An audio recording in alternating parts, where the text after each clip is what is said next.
क्या आप जानते हैं राम की बहन कौन थी? भगवान राम की एक बहन भी थी। क्या आप जानते हैं उसके समर्पित में एक मंदिर है? उसकी कहानी जानें। राजा दशरथ और माता कौशल्या की एक पुत्री भी थी जिसका नाम शांता देवी था, जिसे राजा दशरथ ने अंगदेश के राजा सोमवंत से गोद लिया था, जिसका निवास बस्ती में है। जब कोई भी रामायण के बारे में बात करता है तो सबसे पहले बात जो दिमाग में आती है वह यह है कि भगवान राम, सीता माता और भगवान राम के भाई भरत, लक्ष्मण और शत्रुघ्न। लेकिन बहुत कम लोग जानते हैं कि राजा दशरथ और माता कौशल्या की एक पुत्री भी थी जिसका नाम था शांता देवी, जिसे राजा दशरथ ने अंगदेश के राजा सोमवंत से गोद लिया था, जिसका निवास बस्ती में है। हालांकि वाल्मीकि रामायण और तुलसीदास की रामचरितमानस में दोनों में भगवान राम की बहन होने का कोई उल्लेख नहीं है, लेकिन कुछ अन्य लोक कथाओं में भगवान राम की बहन का उल्लेख मिलता है। शांता दशरथ और कौशल्या की पुत्री थी। कौशल्या की बहन वर्षणी और उसका पति रोमवंत, जो अंग देश का राजा था, उनके कोई संतान नहीं थी। दशरथ और कौशल्या ने शांत को गोद लेने के लिए दे दिया। बाद में राजा रोमपत ने उसका विवाह सिरगसी से करवा दिया। हिमाचल प्रदेश के कुल्लू में सरगी ऋषि और शांता कर्नाटक में श्रृंगेरी के मंदिर है। श्रृंगेरी शहर का नाम श्रृंगेरी ऋषि के नाम पर रखा गया, यहीं पर उनका जन्म हुआ था। भारत के दक्षिणी राज्य में, विशेष रूप से कर्नाटक और केरल के कुछ क्षेत्रों में भगवान राम की बहन पूजनीय है। इस तरह छत्तीसगढ़ समेत कुछ लोगों में श्रेतों की मान्यता है कि भगवान राम के जन्म से पहले दशरथ और कौशल्या को एक संतान हुई थी जिसका नाम था शांता देवी।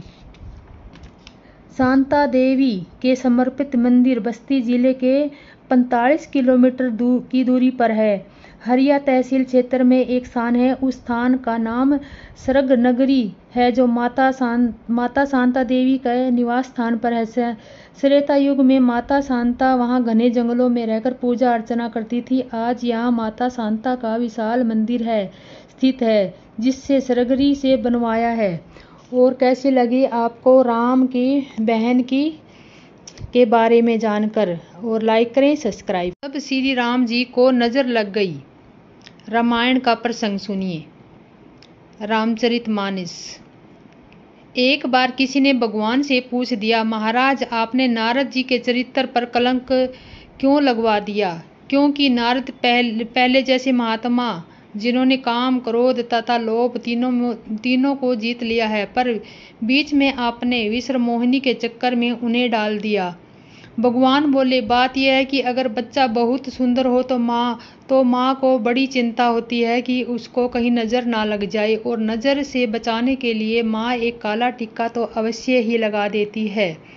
इस प्रकार मैंने भी देखा है कि नारद ने तो काम, क्रोध, लोभ तो जीत लिया है, पर इसको बस नजर लगने वाली है। नजर लगने का भी श्री रामचरितमानस में भगवान राम के वैदर्भ बड़ा असत्य रख दिया गया है।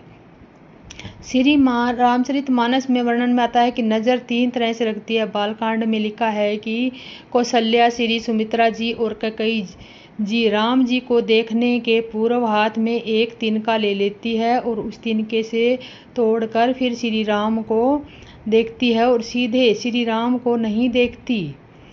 निरखई छवि जन तन्य तोरी। किंतु तिनके को पहले तोड़कर फिर श्री राम को देखने का सीधा सा प्रताप प्रत्यय की माताएं सोचती हैं कि कहीं हमारी नज़र श्री राम को न लग जाए, इसलिए तिनके पर ही सारी नज़र का प्रभाव डाल कर इसे कष्ट में डाल देती है और श्री राम को सुंदरता से बचाओ।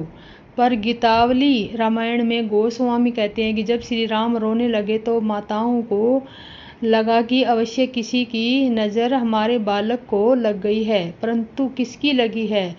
तो उन्होंने विचार किया कि लगता है किसी बुरी स्त्री की नज़र लग गई है। किंतु अब क्या किया जाए? तो तुरंत ही गुरु वशिष्ठ ने सूचना दी कि वशिष्ठ जी आए और उन्होंने श्री राम को गोद में लिया और जो नज़र बालक पर पड़ी थी उसे उतारकर उन्होंने कौशल्या जी की गोद में दे दिया।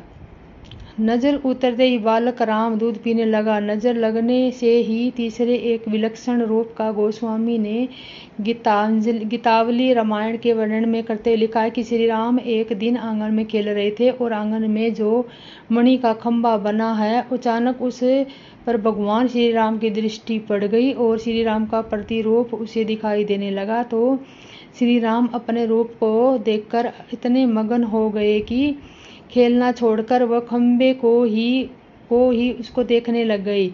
यह दृश्य सुमित्रा माता देख रही थी। वे तुरंत भागी और आई और आते ही उन्होंने सबसे पहले बालक राम की आंखों पर अपना हाथ रखकर उनकी आंख बंद कर दी। माँ से किसी ने पूछ दिया कि आप श्री राम की आंखें क्यों बंद कर रही हो? माँ ने कहा, मुझे डर है कि कहीं श्री राम और श्री राम की ही नज़र न लग जाए। तो भाई, नज़र लगने वाली बात बड़ी अटपटी है, क्योंकि अपने ही नज़र लग जाती है, औरों की तो लग ही जाती है तथा अपने भी लग जाया करती है। व्यवहार में हमारे आपके जीवन में तीनों प्रकार की स्थिति है। अपनों ही स्नेह भरी दृष्टि भी लग जाती है, परायों की पूरी दृष्टि लग जाती है, पर सबसे बड़ी बात यह है कि कभी कभी हम अपनी ही दृष्टि लग जाती है और हम अब कितने बड़े गुणवान हैं कि इस बड़े श्रेष्ठ को हम बड़े सुंदर हैं। रामायण में इन तीनों सृष्टियों से बचाने का उपाय बताया गया है। भगवान ने जब नारद से साबर्द के भगत में प्रसन्न किया तो भगवान ने कहा कि नारद को दोनों ही दृष्टि लग गई है, क्योंकि एक तो नारद को काम ही दृष्टि लग गई है, पर उससे भी बड़ा संकट तब पैदा होता है जब उन्हें अपनी ही दृष्टि लगने लगी। जब नारद ने काम, क्रोध तथा लोभ को हरा दिया तो काम ने आकर चरणों को में प्रणाम किया और जाते आते वह नजर लगाता गया। काम ने कहा,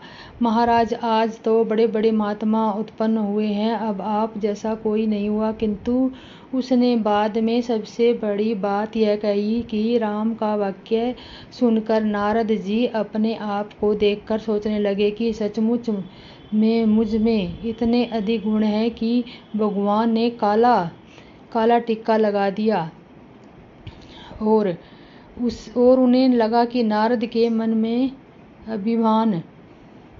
अभिमान उत्पन्न हो गया है और मैं इतना चरित्रवान हूँ कि मैं काम, क्रोध और लोभ आदि का विजेता हूँ। भगवान ने कहा, नारद तो मेरा नन्हा बालक है। जैसे बालक को नजर लग जाए तो वह रूठ कर हो जाता है और माँ की रूढ़वता को दूर करने के लिए चेष्टा करती है, इसी प्रकार नारद से बचाने के लिए मैंने ये खेल किया है। परंतु विष मोहिनी के प्रति नारद के मन में जो आकर्षित उत्पन्न हुआ, उसके द्वारा मैंने नारद का अभिमान शिथिल कर दिया है।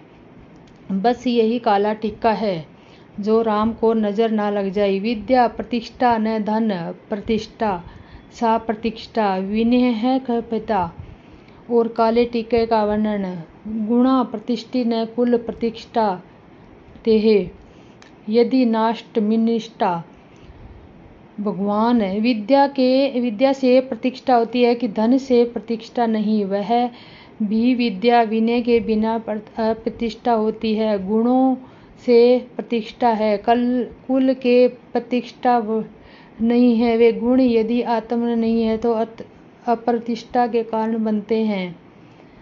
अपने मन को इतना मजबूत बनाएं कि किसी के भी व्यवहार से मन में शांति भंग न हो पाए। संबंध मात्र एक संबंध नहीं, अपितु त्याग, बलिदान और समर्पण से भरा संपूर्ण ग्रंथ है। कर्म प्रधान विसव करी राखा में ही और समर्पण से पूरा संपूर्ण ग्रंथ है।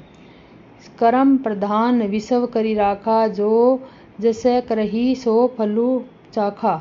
जय सिया राम, जय सिया राम। और आपको कहानी कैसी लगी, लाइक करें, सब्सक्राइब करें। और राम को कैसे नज़र लगी और कैसे राम की नज़र उतारी, इस कहानी में सब कुछ बताया गया है कि राम को नज़र लग गई थी। जय सिया राम।